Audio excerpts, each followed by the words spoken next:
Bonjour, c'est Gilles du site boursicoté.com. Voici l'analyse technique des principales paires de devises du marché Forex pour cette journée du jeudi 5 décembre 2013.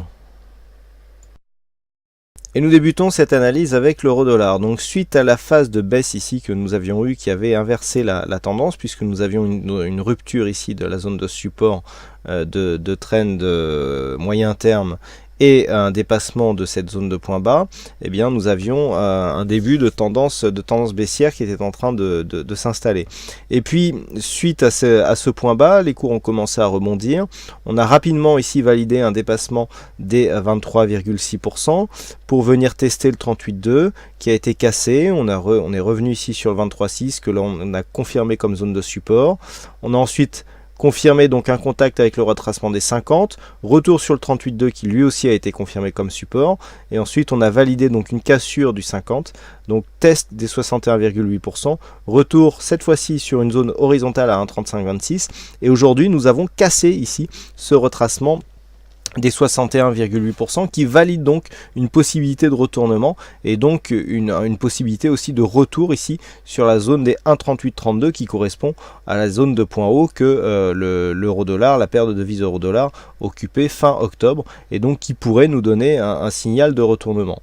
Du point de vue des indicateurs, on est plutôt bien puisque le surachat n'est pas fait du tout.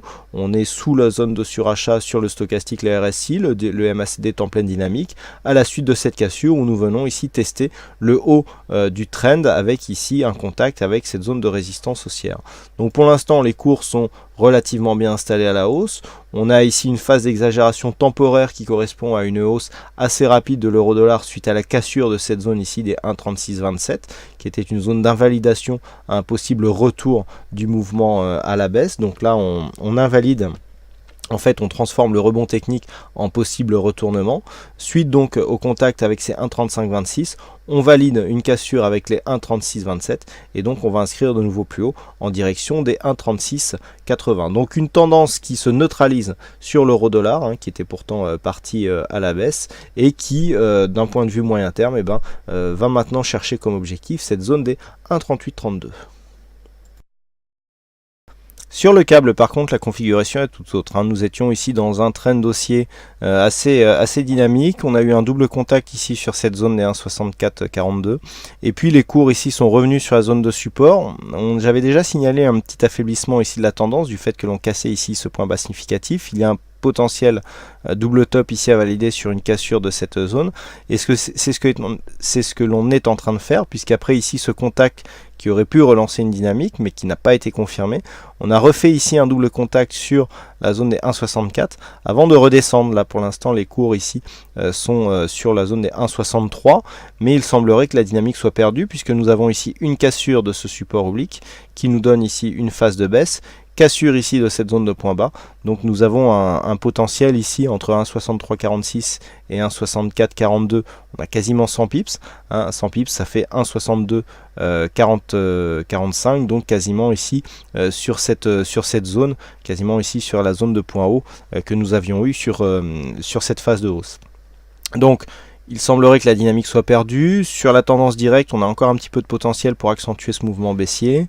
Tant que l'on reste ici sous 1,64, eh bien, on sera dans une tendance baissière.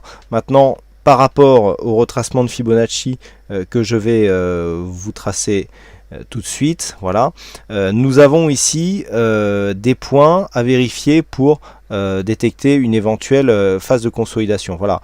Et là, ce premier point ici se situe sur les 1,6304. Nous avons un retracement à 23,6% qui se situe sur cette zone qui était déjà identifiée comme une zone de support.